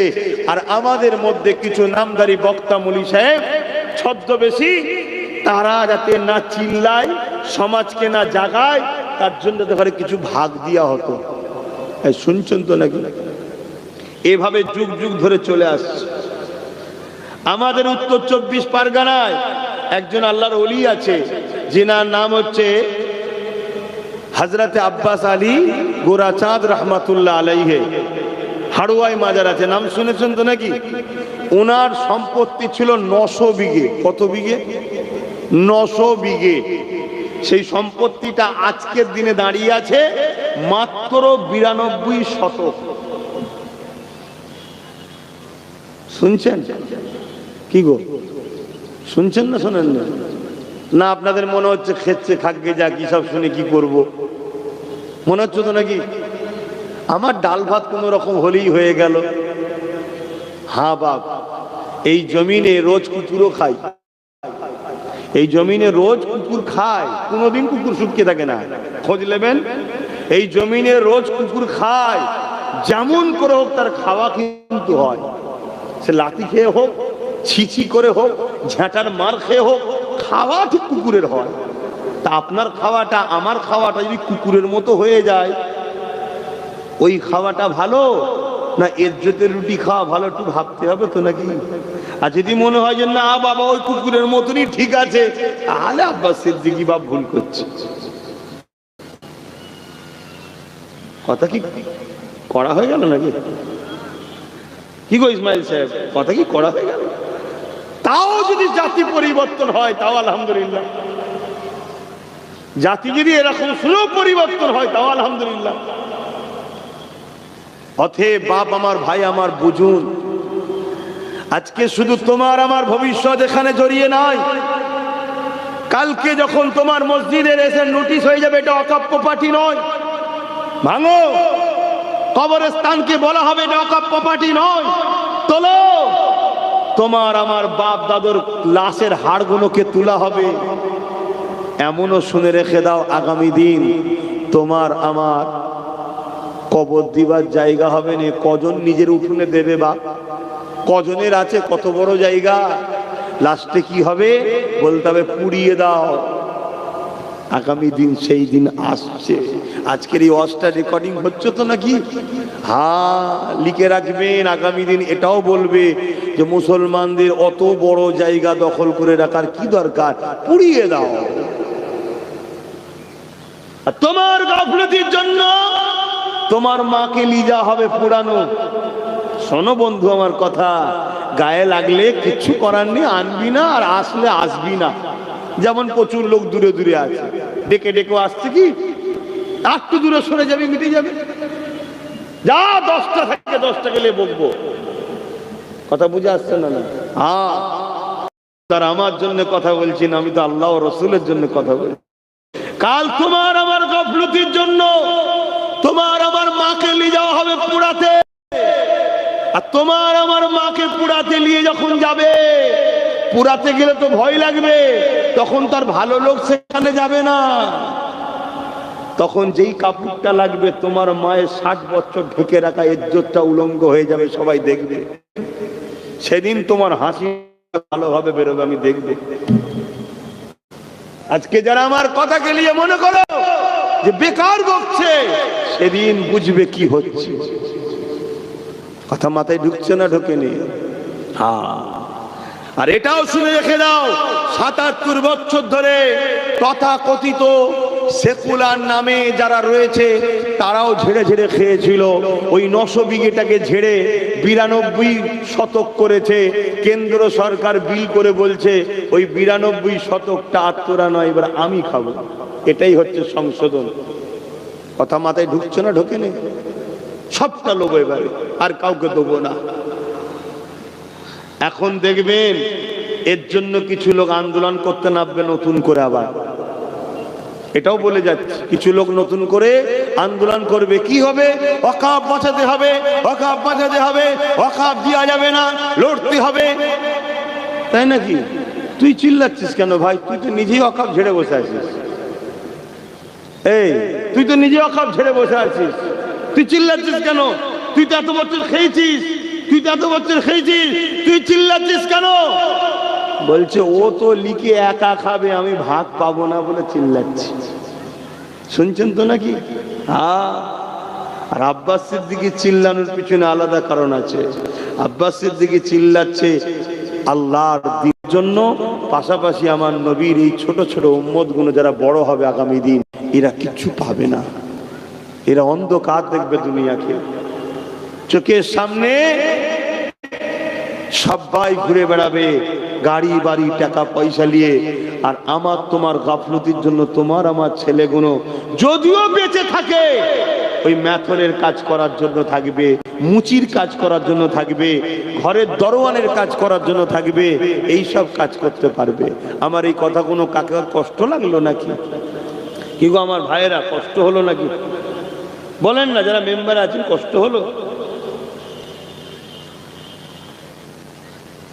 এজন্য দুটো কথা বললাম, বেশি সময় নিইনি, 10 মিনিট বললাম। অসুবিধে হলো? হ্যাঁ, কিছু মুনাফেকের অসুবিধে হবে। কেন? তারা এতদিন ধরে খেয়েছে। কথা বুঝে আসছে না? না, আজকে খাওয়া বন্ধ হয়ে যাবে। আর আব্বাস সিদ্দিকী বলছে আন্দোলন করো, কিন্তু এই মুনাফেকদের সাথে নয়, যারা বিগত দিন বিভিন্ন যারা ওয়াকফ লুটে খেয়েছে তাদের সঙ্গে মিশেছিল, তাদেরকে সাথে করে নিয়ে আন্দোলন নয়, আন্দোলন হবে মোমেনদের সাথে নিয়ে ইনশাআল্লাহ। বলুন আল্লাহ কবুল করে, বলুন আল্লাহুম্মা আমিন। এখনো সময় আছে, এখনো সময় আছে, এখনো সময় আছে। পরিবর্তন হও, পরিবর্তন হও। যেখানে আইন তৈরি হয় সেখানে আমাদের লোক থাকা দরকার, তবেই তো সংবিধান বিরোধী কথা হলে চিয়ার ছুঁড়ে মারবে। কেন 1947-এ ফাইসাল্লা হয়ে গেছে আমার দেশে।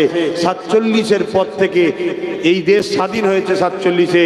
সেই দিন থেকে নিয়ে যেটা মসজিদ ছিল মসজিদ থাকবে, যেটা মাদ্রাসা ছিল মাদ্রাসা থাকবে, যেটা মন্দির ছিল মন্দির থাকবে, যেটা গুরুদুয়ার গুরুদুয়ার থাকবে, যেটা খ্রিস্টানদের চার্চই থাকবে। কোনো রকম সেটা নিয়ে পরিবর্তন করা যাবে না, তার বিরুদ্ধে কোনো সমালোচনা করা যাবে না। কিন্তু আজকে সেই আইনকে বুড়াগুল দেখিয়ে, সেই মীমাংসাকে পোড়াগুল দেখিয়ে কেন্দ্র সরকার ক্ষমতার জোর দেখিয়ে মসজিদ মাদ্রাসা কবরস্থান এমনকি আমার গরিবের নামাজের রওজার বিরুদ্ধে ষড়যন্ত্র চালাচ্ছে। মনে রাখবেন, এরা জায়গা থেকে ফিরে না আসে, এদেরকে মিটাবার জন্য আমার আল্লাহ যথেষ্ট। কিন্তু আমাদের গাফলতির জন্য আমাদেরকেও কিন্তু আল্লাহ ছাড়বে না। কথা সংক্ষেপ করছি, এসেছি দুটো সালাম দেবো, সকলে একটু দিল খুলে উচ্চ আওয়াজে দাঁড়িয়ে দাঁড়িয়ে সালাম দেবেন। ইয়া নবী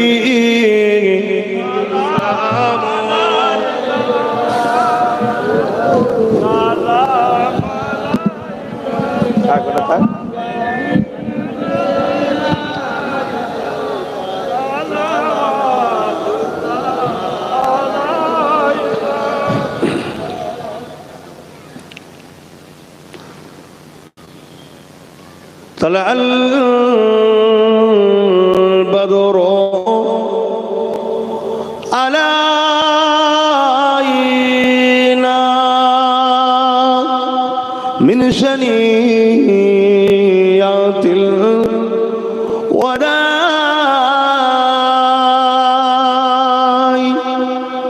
وجب الشكر علينا ما دغى لله أهداي يا نبي سلام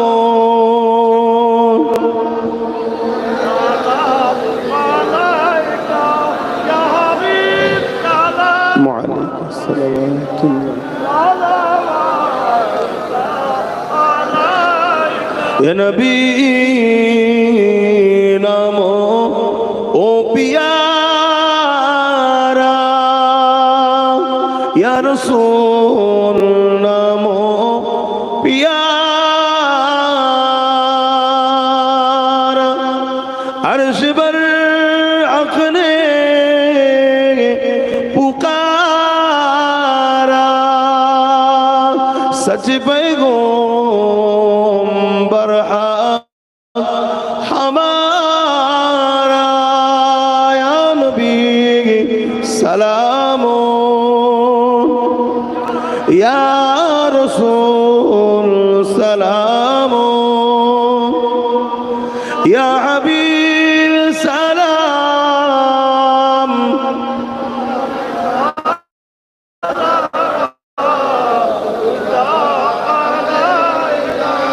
পড়িলো আল্লাহ আরো বাণী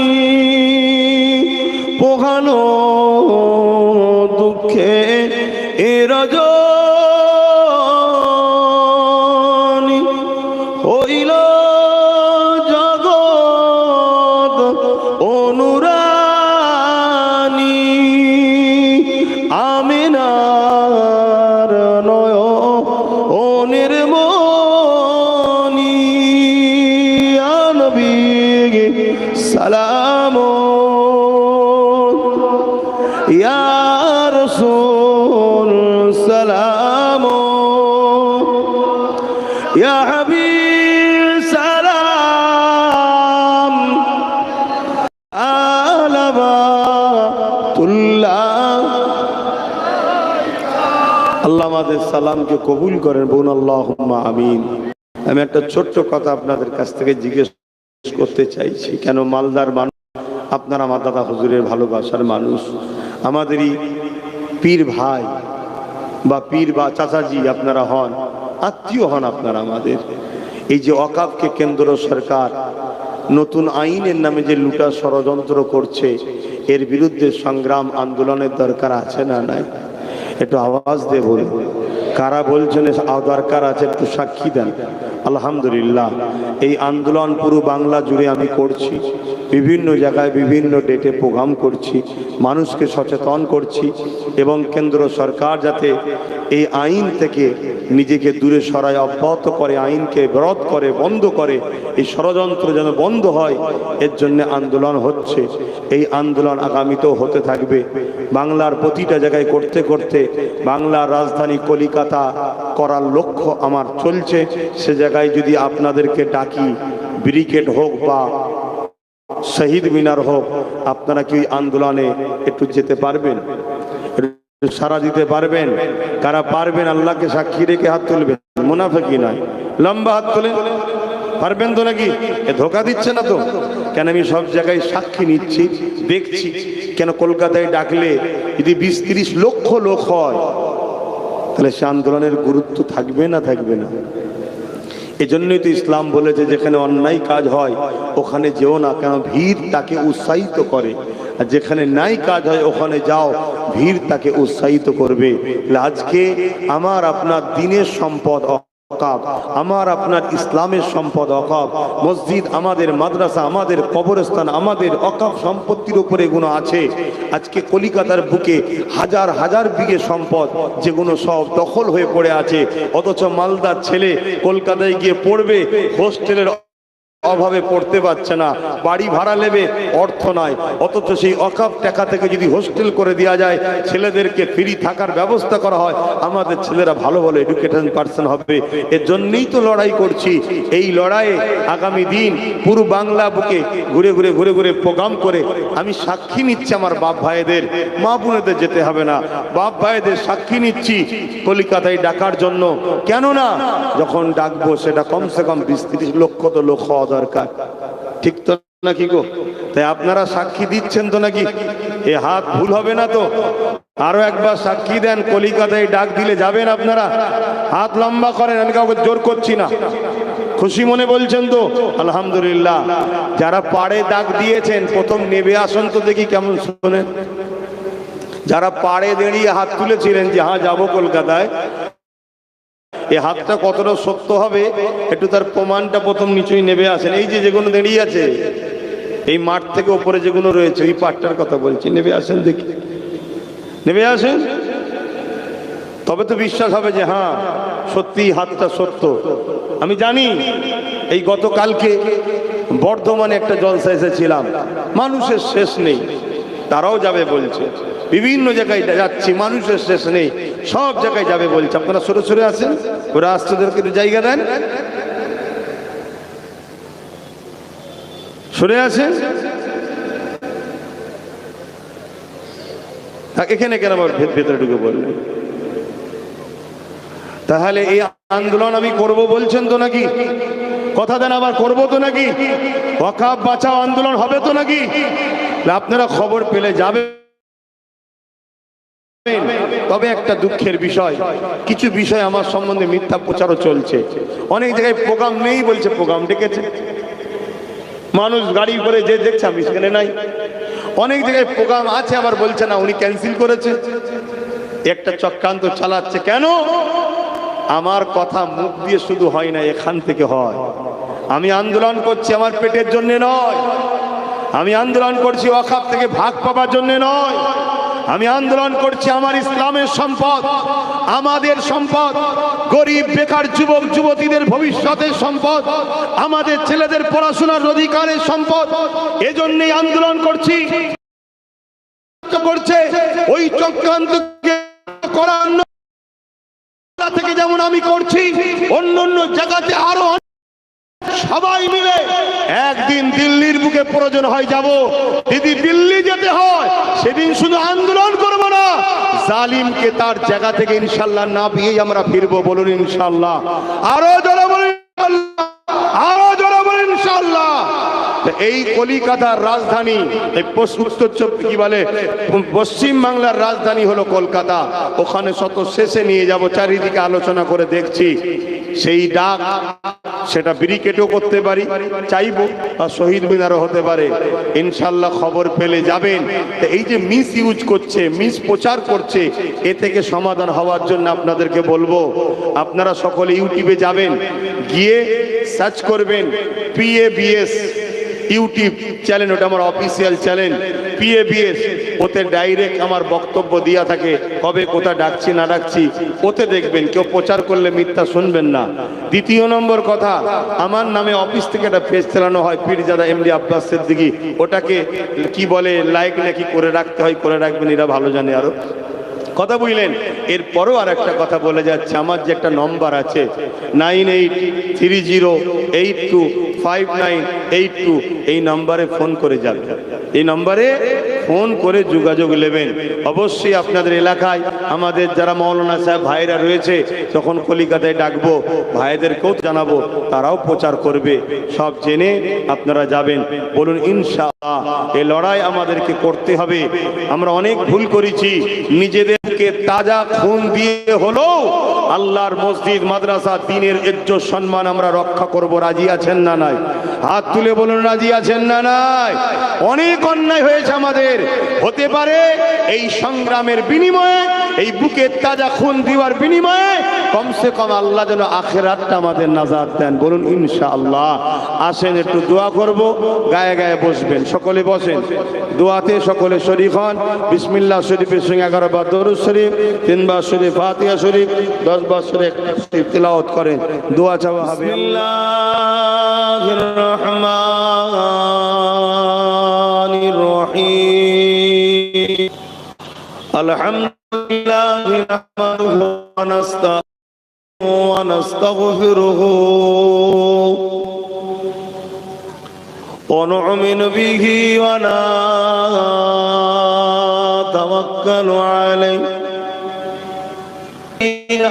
আয়াতি আমালিনা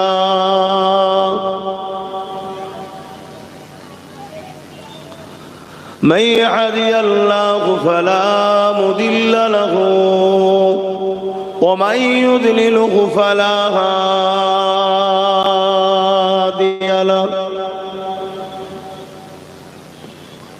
ونشهد أن لا إله إلا الله وحده لا شريك له ونشهد أن سيدنا وحبيبنا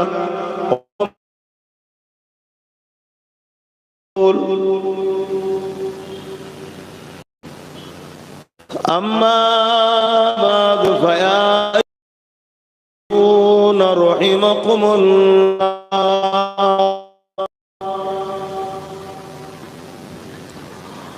قال الله تعالى في كلام المجيد والفرقان الحميد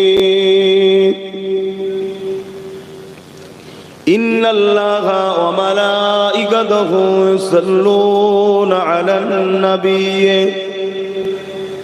يا أيها الذين آمنوا صلوا عليه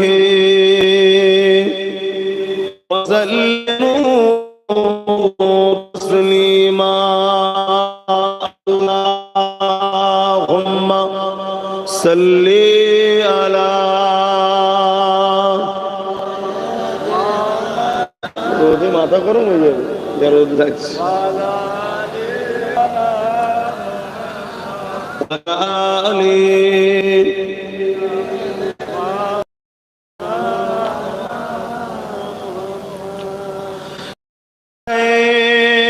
महशर में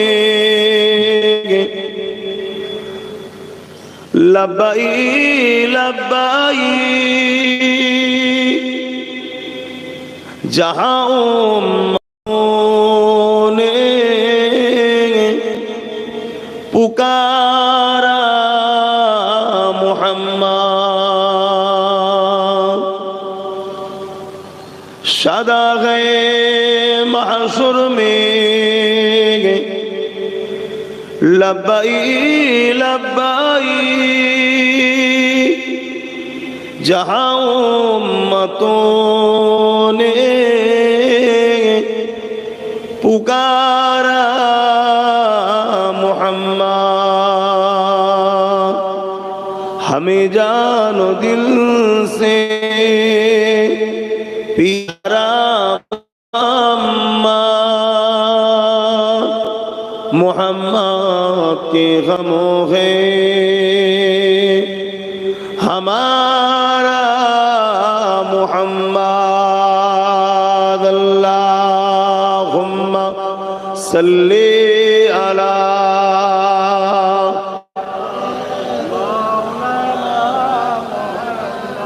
তুই কোণের দিকে করতে পারছ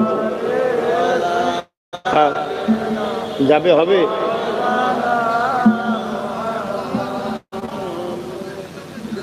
হ্যাঁ যদি স্টেজ আটুরি কোণের দিকে করতো গাছের ছায়াটা যতই ঠান্ডা পড়ুক যারা ওয়াজ করবে একটু পরেই তাদের শরীর গরম হয়ে যাবে একটা আল্লাহ আল্লাহ রসুলের কথা বলার একটা পাওয়ার আছে। একটু সাইড হয়ে যায়, দরুদ শরীফ পড়ে আল্লাহুম্মা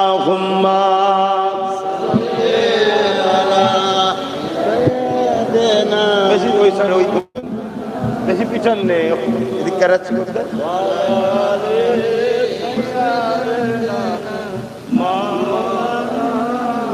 হ্যাঁ এবার ঠিক আছে, এবার ছায়া লাগে বাস।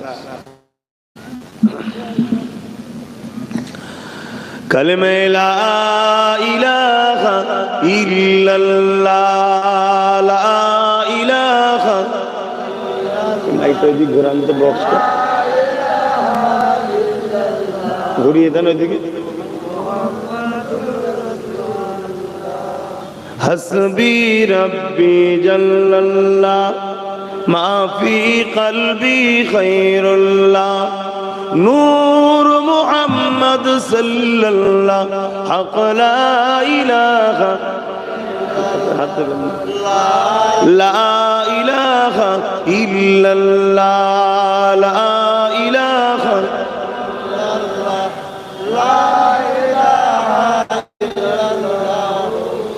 মুহাম্মাদুর রাসূলুল্লাহ, রব্বি জাল্লাল্লাহ মা ফি কলবি খায়রুল্লাহ, নূর মুহাম্মদ সাল্লাল্লাহ হক লা ইলাহা ইল্লাল্লাহ, লা ইলাহা মুহাম্মাদুর রাসূলুল্লাহ সাল্লাল্লাহু আলাইহি ওয়াসাল্লাম। বসে আমরা কলমা পড়ছি, এটা কি বেকার যাচ্ছে নাকি? রোজ তো হয় না, কখনো একটা মাহফিল হলে সেই মাহফিলের বাহানায় হয়। সেসব মানুষ আর কই যারা ইলমে মারেফাতের শিক্ষার জন্য আল্লাহর ওলিদের দরবারে বায়াত হতো। হ্যাঁ, আপনাদের মুরব্বীদের মধ্যে অনেকে আছে এখনো তাসাউফের লাইনে আছে, তারা বাদ ফজর বাদ মাগরিব কালেমা সবকে জিকির করে, কিন্তু আমাদের যুব সমাজ আমরা করি না। অথচ কখনো কেউ যদি একবার বলে লা ইলাহা ইল্লাল্লাহ মুহাম্মাদুর রাসূলুল্লাহ সাল্লাল্লাহু আলাইহি সাল্লাম, আল্লাহ পাক ওই বান্দা বা বান্দির জন্য দু পাখি তৈরি করে। জোরে বলুন সুবহানাল্লাহ। একটা লা ইলাহা ইল্লাল্লাহ বলার জন্য আর একটা মুহাম্মদ রাসূলুল্লাহ বলার জন্য। এই দুটো পাখি উড়ে উড়ে গিয়ে আল্লাহ পাকের আরশে আজিমের উপরে গিয়ে বসে, বসে তারা তাদের ভাষায় ডাকতে থাকে। আল্লাহ পাকের আরশে আজিমের নিচে একদল ফেরেশতা আছে, তারা সর্বসময় আল্লাহর ইবাদতের সিজদায় পড়ে আছে। তাদের এই ডাকাডাকিতে ফেরেশতারা তখন বলবে, আল্লাহর মাখলুক তোমরা ডাকা বন্ধ করো, আমাদের ইবাদতের অসুবিধা হচ্ছে। তখন এই পাখিরা বলবে, ততক্ষণ পর্যন্ত ডাকা বন্ধ করব না যতক্ষণ পর্যন্ত না কালেমা পড়নে ওয়ালাদের জীবনের গুনাহ আল্লাহ মাফ করে। জোরে বলুন সুবহানাল্লাহ। আরো জোরে বলবেন না সুবহানাল্লাহ। এটা কি বেকার? আমাদের কাছে আসলে আপনাদের বেকার যাই না।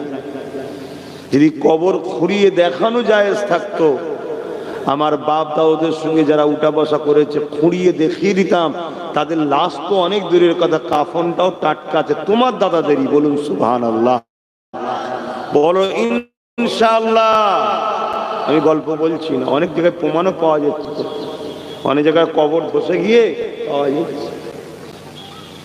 বাংলাদেশের বগুড়াতে গিয়েছিলাম, বগুড়ায় একজন দাদা হুজুরের খলিফা আছে, খলিফার ঘরে রান্না করতো মহিলাটা।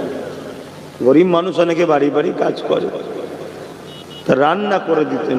বয়স্ক মহিলা, আল্লাহর হুকুম হয়েছে ইন্তেকাল হয়ে গেছে, হয়ে যাবার পর দাফন কাফন হয়ে গেছে। 30 বছর পর নদীর পাড় ভাঙতে ভাঙতে ওই মাজারটা, কবরটা ভেঙে গেছে, ধসে গেছে। লাশ তো আল্লাহ কারে টাটকা আছে, কাপড়ের কাফনটাও তখনও টাটকা রয়েছে। জোরে বলুন সুবহানাল্লাহ। তাহলে ভাবো, দেখো বিশ্বাসে মিলাই বস্তু, তর্কে বহুদূর। তর্ক তো ইবলিস করেছিল আল্লাহ এক নয়, একের অধিক, আর আমরা বিনা দলিলে মানি আল্লাহ এক। কোন দলিলের দরকার আছে? বিনা দলিলে মানি মালিক একজন, যার দলিল আছে সেটা মানা তো স্বাভাবিক ব্যাপার। প্রেম তো তখন যখন অত প্রমাণ টমানের প্রয়োজন নেই। আল্লাহ আল্লাহ, কথা বুঝলেন? আমরা সেই গায়েবের উপরে বিশ্বাসী মানুষ, আমরা অদৃশ্যের উপরে বিশ্বাসী মানুষ আমরা। তাই কলেমা পড়লে ফজিলত এত, আল্লাহর ফেরেশতারা তখন দোয়া করে, যারা কলেমা পড়ে আল্লাহ তাদের জীবনের গুনাহ মাফ করে দেয়। জোরে বলুন সুবহানাল্লাহ। আমরা তো সবসময় পড়তে পারি না, একটা বাহানায় পেয়েছি একটু পড়াচ্ছি, বিরক্ত হচ্ছেন, একটু জবান ছেড়ে ছেড়ে পড়ে। যুবক ছেলে বেশিরভাগ একটু জবান ছেড়ে ছেড়ে পড়ে। কালেমা লা ইলাহা ইল্লাল্লাহ, লা ইলাহা, লা ইলাহা ইল্লাল্লাহ। तौहीद का डंका हमें बजवा दिया कमली वाले ने, तौहीद का डंका आलम में बजवा दिया कमली वाले ने। पी पी के पियाले कौसर के लौटेंगे मजाजी भर भर के। इन्ना आतैना कल कौसर फरमा दिया कमली वाले ने। दीनो मिला ईमानो मिला, पढ़ने के लिए कुरान मिला। जो कुछ देने का था सब कुछ दिलवा दिया कमली वाले ने। बोलो ला इलाहा इल्लल्लाह, ला इलाहा,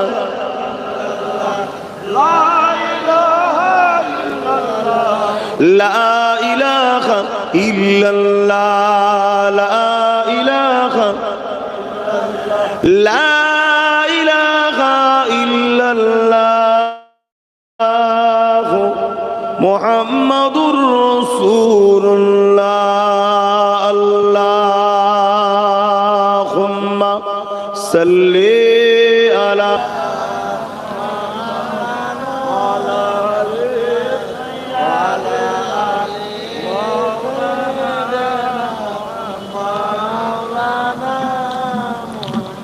وقال الله تعالى في كلام المجيد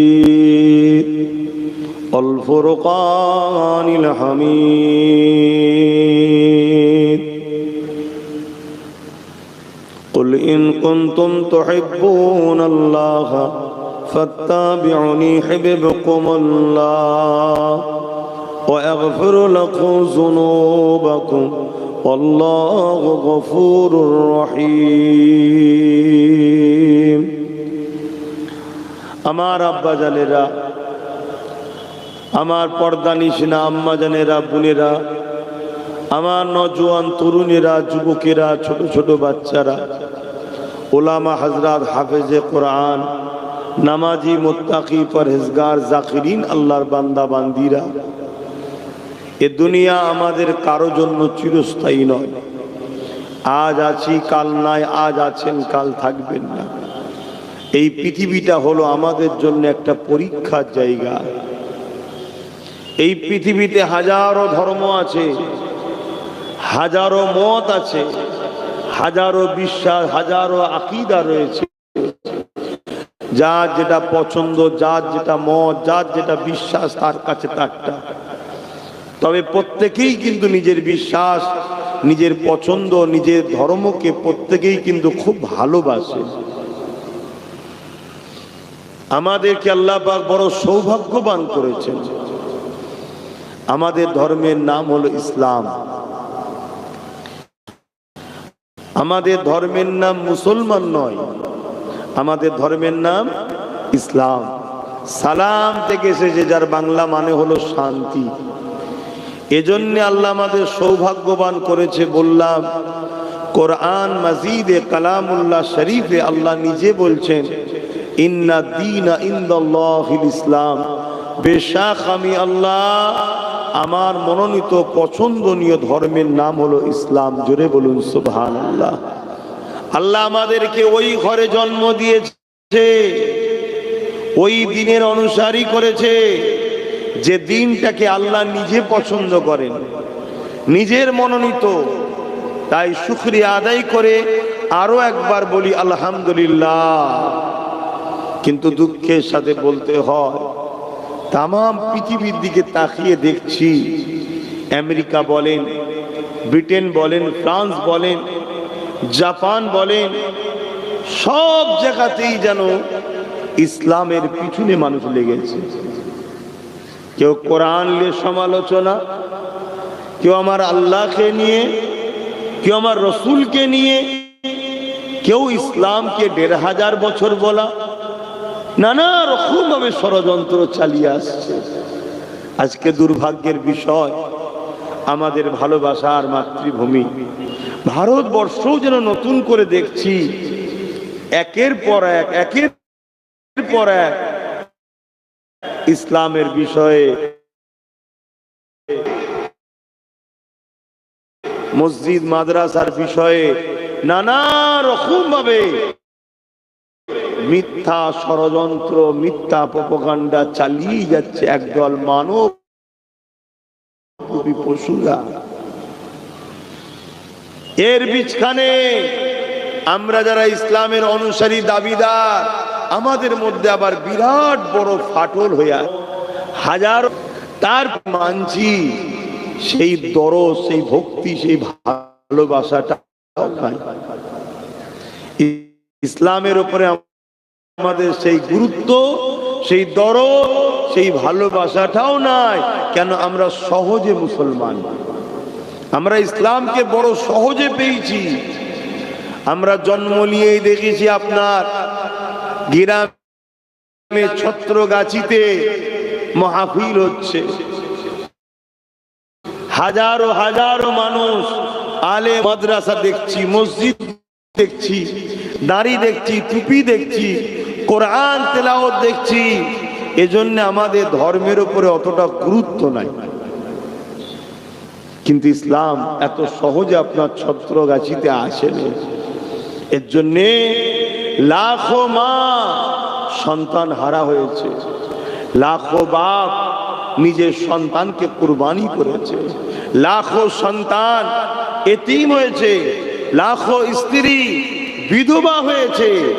তারপরে কিন্তু আজকে ইনসাফ ছত্রগাছিতে আছে। ইসলাম বলতে আমরা মনে করি দাড়ি, টুপি, নামাজ, রোজা, হজ, যাকাত, এগুলোই শুধু ইসলাম। অবশ্যই এগুলো ইসলাম, অস্বীকার করছি না, কিন্তু ইসলামের মূল স্রোত এগুলো নয়, তার আগে আরো কাজ ছিল। এগুলো ব্যক্তি জীবনের আমল, একটা সামাজিক জীবনের একটা বিষয় রয়েছে। ইসলাম ইনসাফের নাম, ইনসানিয়াতের নাম, মানবতার নাম, প্রেমের নাম, সাম্যের নাম, গরিবের অধিকারের নাম, ক্ষুধার্ত মানুষকে খানা দিবার নাম, অন্যায়কে মিটাবার নাম, সত্যকে জিন্দা করার নাম, মা বাপের সম্মানের নাম, বড়দের সম্মান, ছোটদের স্নেহ। ইসলাম কাউকে ধোঁকা না দিবার নাম, ইসলাম কারো সঙ্গে প্রতারণা না করার নাম, ইসলাম নিজের মাতৃভূমিকে ভালোবাসার নাম, পাশাপাশি নিজের সুন্দর জীবন গড়ার জন্য একত্ববাদ, এক আল্লাহকে বিশ্বাস রেখে তাকে সেজদা, নামাজ পড়ার নাম, রোজা রাখার নাম, মালদার হজ করার নাম, যাকাত দেওয়ার নাম, এ সবটা নিয়ে কিন্তু ইসলাম, জোরে বলুন সুবহানাল্লাহ, হতো। কন্যা কোনো জন্ম নিলে জেন্ত জেন্ত পুঁতে দেওয়া হতো। আমাদের মা গুলো তো জন্ম লিতে পুঁতে নেই। আমাদের মায়েরা জন্ম লিবার পরে বাপেরা কোলে তুলে বলেছে আমার মা হয়েছে। ওকে মুখে চুমা দিচ্ছে, বুকে করে ধরে রেখে, সেই দিন আমাদেরকে দেখতে হয়নি, তবে আগামী দিন দেখতে হয়তো হতে পারে। যেভাবে আমাদের গাফলতি যাচ্ছে, কেন আজকে পৃথিবী জুড়ে অন্যান্য জায়গাতে খবর পাওয়া যাচ্ছে কন্যা সন্তান হলে হত্যা করে দিচ্ছে, ডাক্তারখানায় গিয়ে পেটের ছবি করছে, করে যখন ডাক্তারের থেকে জানতে পারছে যে সন্তানটা কন্যা আছে, তাকে বিভিন্নভাবে করে অপারেশন করে মেরে দেওয়া হচ্ছে। আমাদের মা বোনেরা সেই কষ্ট পায়নি, তবে আমার মা বোনেদের উচিত সন্তানদের ঘরে ছোটবেলা থেকে ইসলামের প্রেম, ইসলামের ভক্তি, ইসলামের ভালোবাসা শিক্ষা দেওয়া দরকার। যদি আমাদের সেই শিক্ষা থাকতো, সে দরদ থাকতো, অতি সত্য কথা বলছি, তাহলে মানুষ এই মোটরসাইকেলে বসে বসে অশান্ত না। দেখুন পাড়ে দাঁড়িয়ে রয়েছে, মনে হচ্ছে আমাদের মুসলামের ধর্মের লোক। বলুন, খেলা হচ্ছে কিছু দুর্বল। আমি জানি আমার বলাতে ওদের কিচ্ছু যায় আসবে না, আল্লাহ মোহর মেরে দেয়, তারা হিদায়েত হয় না। কিন্তু আপনারা যাতে আগামী দিন এরকম না হন, তাই জন্য শিক্ষা দিচ্ছি। মনে রাখবেন, ইসলাম কখনো সংখ্যার দিকে তাকায়নি। হযরতে ফারুক খ্রিস্টান বাদশাহ, খুব মন দিয়ে শুনবেন ইসলাম কি। এক খ্রিস্টান বাদশাহ খ্রিস্টান ধর্ম ত্যাগ করে দিয়ে ইসলাম কবুল করেছে। খুশির খবর না খারাপ খবর? জোরে বলেন, খুশির খবর। কিন্তু এই খ্রিস্টান বাদশাহ ইসলাম কবুল করার কিছুদিন পরেই, একেবারে কিছুদিন পরেই হজের সময় এসেছে, হজ করতে গেছে। হজ করতে যাওয়াতে আর এক গরিব মানুষের পা খ্রিস্টান বাদশাহ ওই এহরামে পড়েছে, এহরামে পড়েছে। পড়াতে খ্রিস্টান বাদশাহ, একটা অহংকার রয়েছে রে বাবা। ইসলাম অহংকারকে মিটাবার নাম, অহংকার করার নাম ইসলাম নয়। অহংকারকে মিটাবার নাম ইসলাম। যে আমি ওই ঘাসে বসবো, আমি ওই চটে বসবো না, এর নাম ইসলাম না। তো ওই খ্রিস্টান বাদশাহ ওই গরিব মানুষ যে তার এহরামে পা দিয়ে ফেলেছে বেখিয়ালে, ভুল করে, তাকে এক চড় মেরেছে টেনে। এই বিচার হযরত ওমর ফারুকের কাছে আসলো। হযরত ওমর ফারুক যখন বিচার এসেছে, ওই খ্রিস্টান বাদশাকে কাঠগড়ায় দাঁড় করাচ্ছে। বাদশাহ বলছে, আমাকে তো বাদশাহ, আমাকে কমসে কম একটুখানি আলাদাভাবে বসতে দেন।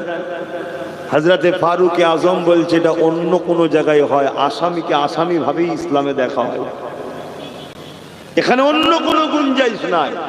দাঁড়াও, দাঁড়িয়েছে। আলোচনা শোনার পরে হযরত ওমর ফারুক বললেন, তুমি এই গরিবকে গালে চড় মেরেছো কেন? ও আমার এহরামে পা দিয়েছে। তুমি ইচ্ছা করে পা? সে বলছে, না হুজুর, আমার বেখিয়ালে পড়ে গেছে, বেখিয়ালে পড়ে গেছে, লেগে গেছে হুজুর। হযরতে ফারুক আজম বলছে, তুমি তা বলে তাকে চড় মারবে? ওই গরিবকে বললো, তুমি প্রতিশোধ নিয়ে ওকে একটা চড় মেরে প্রতিশোধ নিয়ে শোধ করে নাও। খ্রিস্টান বাদশাহ মাথা হ্যাট হয়ে গেছে, বলছে, এটা আপনি কি বিচার করছেন? বলছে, হ্যাঁ, ইনসাফের বিচার। ইসলামে রাজা দেখা হয় না, ইসলামে আমির দেখা হয় না, ইসলামে মুফতি মৌলানা পীর সাহেব দেখা হয় না। শরিয়াতের মাপকাঠিতে থাকলে সম্মানিত, আর শরিয়াত থেকে বেরিয়ে গেলে সে যেই হোক সম্মানিত আর নয়। বুঝতে পারছি তো? হযরতে ফারুক আজমকে খ্রিস্টান বাদশাহ বলছে, আমাকে কয়েকদিন সময় দেওয়া হোক। বলল, ঠিক আছে, সময় দেওয়া হবে। এই সময় দিবার নামে সে গোপনে পালিয়ে গিয়ে নতুন করে খ্রিস্টান হয়ে গেছে। মানুষের মধ্যে, সাহাবাদের এলাকার মধ্যে আলোচনা হচ্ছে, হযরত ওমর যদি বাদশার উপর একটু নরম দিল দেখাতো, তাহলে সে আজকে বেরিয়ে খ্রিস্টান হয়ে যেত না। হযরত ওমর ফারুক হুজুরের কানে খবর গেছে, মদিনার নববীর মেম্বারে এসে জালালে উঠতে নিয়ে গেছে, এই নবী অনুসারীরা শোনো, একটা কেন হাজারটা বাদশা এসে যদি বেরিয়েও যায়, নবীর নিজামকে কখনো পাল্টানো যাবে না। জোরে বলুন সুবহানাল্লাহ। এর নাম ইসলাম। নবীর আইনকে কখনো পাল্টানো যাবে না। গরিবের জন্য আলাদা, বড় লোকের জন্য আলাদা, এটা অন্য জায়গায় হয়। ইসলামে এক। কথা বুঝে আসছে না? আজকে আমরা সহজে পেয়েছি ধর্মকে, তাই গুরুত্ব নাই। অথচ এই দিনটাকে আমাদের কাছে পৌঁছাতে গিয়ে আল্লাহ নবী, নূর নবী, দয়া নবী, নবী পাককেও কত কষ্ট করতে হয়েছে। এমনও দিন গেছে আল্লাহ নবীকে পেটে পাথর বেঁধে থাকতে হয়েছে। এমনও দিন গেছে আল্লাহ নবীকে পাহাড়ে গিয়ে গাছের পাতা ফলমূল খেয়ে জীবন ধারণ করতে হয়েছে। কেন? নবী নাই কথা বলেছে, সত্য কথা বলেছে। আবু জেল, উতবা, সাইবা, আবুল আহাব আমার নবী পাকের বিরুদ্ধে লেগে গেছে।